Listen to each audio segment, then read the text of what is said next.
Hey folks, sorry I had to turn my volume up right there. I forgot I had it down in class.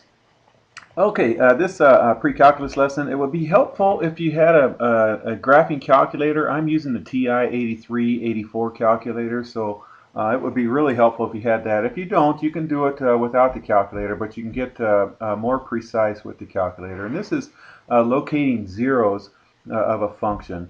All right, so zeros are just that they're either called roots or they're called solutions. It's where it crosses the x-axis, you guys. So say I had a graph that looked like this parabola right here. This parabola has two places where it crosses this x-axis right here, so it would be two zeros, or two roots, or two solutions on that one.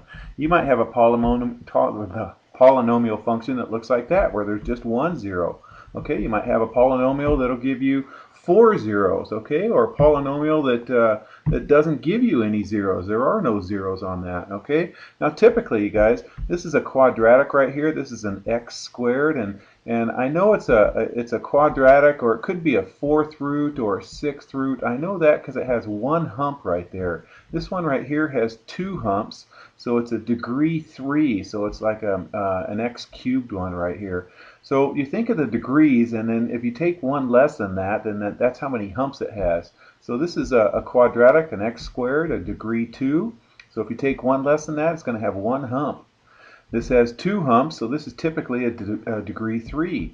This guy has 1, 2, 3 humps, so this is a degree 4. Okay? This one over here has one hump, two hump, three hump, four hump, five humps, so this is a degree 6. Okay? Even degrees either look like this, where they're both shooting up like a touchdown, or look like this. This is an even degree right here, where they're both shooting down, okay? This is when the leading coefficient is positive, it's shooting up, the leading coefficient is negative. Okay, when it goes like this, it goes from this direction and goes up. That's an odd degree. This one's a cube, or it could be a fifth root or a seventh root.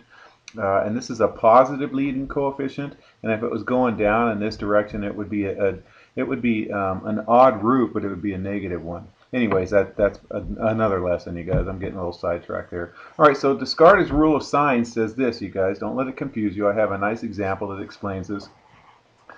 Given a polynomial function p of x, the number of positive real zeros is the same as the number of changes in the sign of the coefficients of the terms, or less than that by an even integer. So I'll show you an example in just a second. And the number of negative real zeros is the same as the number of signs when you plug in, whoops, this should be negative p of x right here. Sorry, right here should be p of negative x. There should be a negative right there. Okay, so when you plug in negative, then check out the signs, and then however many sign changes there are when you plug in the negative p of x, it'll tell me how many negative real zeros there are. All right, so here's an example right here. Okay, I'm going to go ahead and, well, I'll save it later. So find the number of positive real zeros and the number of negative real zeros. Okay, so the first thing I'm going to do is go through and see the sign changes through here. Okay, I want to see it's positive here, it's positive here, it changes to a negative, so yes, there's a change right there, then it changes back to a positive right there, so there's another change, then it changes back to another negative, and then it changes back to a positive. So I see four changes right there, okay? So that's what that says right there. It didn't change from the positive 2 to positive 3, but from positive 3 to negative 6, the sign changed. From this negative 6 to positive 6, it changed. From 6 to negative 8, it changed, and so on. So since there's four sign changes, then there's either going to be 4 or 2 or 0 positive real roots. And that's what it means minus by even degree. So it just goes down by 2's. So it could have 4 real roots, it could have 2 real roots, or 0 real roots. Let me go back to one of these right here. Let me go back to this one right here. Okay, see how this one didn't have any roots? But it could have had, since this is a degree 6 right here, it could have had 6 roots, or 4 roots, or 2 roots, or no roots. Okay? All right, so anyway, so that's how many positive real roots it could have had right there. All right? So I hope I'm not confusing you. Now let's find f of negative x. So find f of negative x. So I'm going to plug in negative x there, there, and then see the sign changes right there. So when I plug in f of negative x, it cleans up to that right there, and then check out the sign changes. I only get one sign change right there. So since there's only one sign change right there, then there's one negative real root. Okay? So this fifth degree, since it's a degree 5, there's going to be 5 complex roots. They're either real or not real. And of the positives, you know there's either going to be 4, 2, or 0. And of the negatives, there's one negative real root. Alrighty? Alright, so I know at least there's one negative real root, and there could be 4 or 2 or 0. Okay, so determine between which consecutive integers the zeros of f of x equals x cubed minus 4x squared minus 2x plus 8. All right, now now doing what we just did, you guys. Okay, since this is degree 3 right here, I know there's 3 complex roots. The highest degree tells me how many roots there are, complex roots, whether they're real or not real. All right, so I know there's 3 complex roots right here. I'm using the rule I just did, you guys. Since it changed right here, this was positive to a negative, so 1 change. Negative didn't change. Back to a positive, 2 changes. Okay, so there's 2 changes, so that tells me that there's 2 positive real roots, and I know there's 3 roots right there, so there's 1 negative real root. Okay, and then what you can do is you can use substitution. So start substituting some numbers in here, like plug in negative 3 right here, and plug in negative 3, and then plug in negative 2, and then plug in negative 1, and 2, and 3, or you can do synthetic division and do that also. All right, I'm going to use our calculator. I think I'm going to do synthetic division also, so hopefully you've seen my lessons on synthetic division, you guys. If I did synthetic division and I plugged in negative 3 right here, when I plugged in negative 3 right here, I get negative 27. This becomes a plus 36 because negative 3 squared is 9 times this would be a minus 36, sorry. So negative 27 minus 36, and then just keep plugging them in right there, and it cranks out to be negative 49 when I plug in negative 3. When I plug in negative 2, I get negative 12, and when I plug in negative 1, I get 5, so there's a sign change right there. It went from negative 2 or negative 12 to positive 5. So whenever there's a sign change, it went through the x-axis. So when there's a sign change and it crosses the x-axis, so I know there's a 0 somewhere in between negative 2 and negative 1.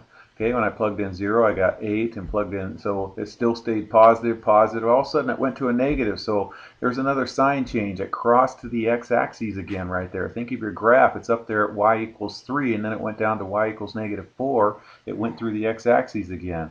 All right, now when I plugged in 4, there's an exact 0 right there. So I know I have a 0 in between those two guys and in between those two guys. All right, and then on your graphing calculator, you guys, look for, if you have your TI-83 or 84, look for the table feature. It's up in the top right-hand corner. It's above graph. It's a second function feature, and it's a yellow table, all capital letters. The very top right-hand button. Find that, you guys. And then after you plug this into y equals in the top left-hand corner. Press y equals. All right, plug in x cubed, and your x is, I'm looking at my calculator right here. It says xt, and there's a little theta symbol and an n. It's right below the mode button. That's your x button. That x is your x. So plug in x to the third. Okay, and your exponent is that little caret button, minus 4x squared. Minus 2x plus 8, and don't use your negative key, use your minus keys on these guys right here.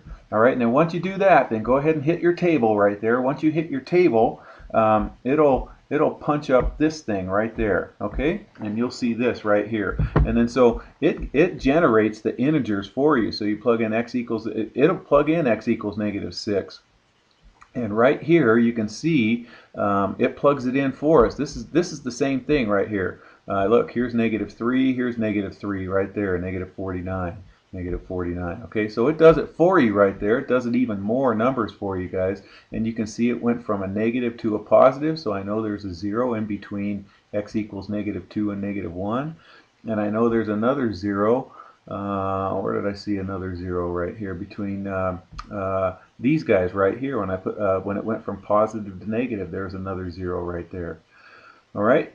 and so on. So that's where you can estimate that. So there's a 0 definitely at x equals 4. Okay, when we plugged in x equals 4, it gives us a 0. Okay, so you can do it by hand or you can do it by the calculator. Hopefully you have a calculator. And there's a 0 between -2 and -1 and between 1 and 2. Alrighty? Alright, almost done, you guys. Let's try this. Approximate the real zeros, and we're going to fine tune it just a little bit. Only if you have a graphing calculator. If you don't, then this won't be helpful. And you guys, don't worry about it. If you don't have a graphing calculator, when you get to the lesson on the rational roots theorem, you guys, boy, that baby, it'll solve any quadratic equation exactly. So sometimes I skip this lesson and I don't even teach it because the rational roots theorem just kind of overlooks this. Anyways, so in a calculator, we're going to go ahead and plug that in. Plug this into your y equals, okay, top left-hand corner. Plug that into your y equals. Take out your other one. Clear out your other one that you put in there. And I know there's 3 complex roots, okay, because it's cubed right there, and there's two or 0 positive real roots and 1 negative real root. Okay, so I'm going to go ahead and use my table feature again, and my table feature is going to get me that. So I know there's zeros between -1 and 0, okay, because it went from a negative to a positive. There's another 0 between 0 and 1 when x equals 0 and when x equals 1 because it changed from a positive to a negative. And here, again, a negative to a positive, so there's another one between 1 and 2. All right, so what we're going to do is fine tune it even more.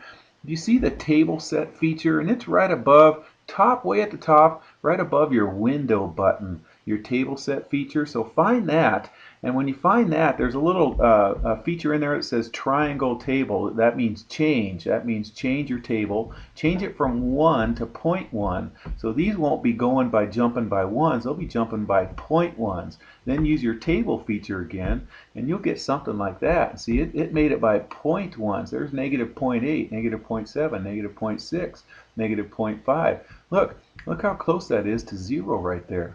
Okay, right there, that's so darn close to 0, I'm going to say x equals -0.5. That's pretty darn close. And then find the other ones where it gets close to 0. Here's another one where it's close to 0, so x equals 0.7. Here's another one where it's close to 0, so x equals 1.4. Okay, so I'm getting those as my answers right there, -0.5, 0.7, and 0.4. All right, you guys. Again, the rational roots theorem, the lesson on that will eliminate all this, calculator stuff. Although the calculator's great, but here you go. If you're in my class, I'd assign that for your homework. Take care.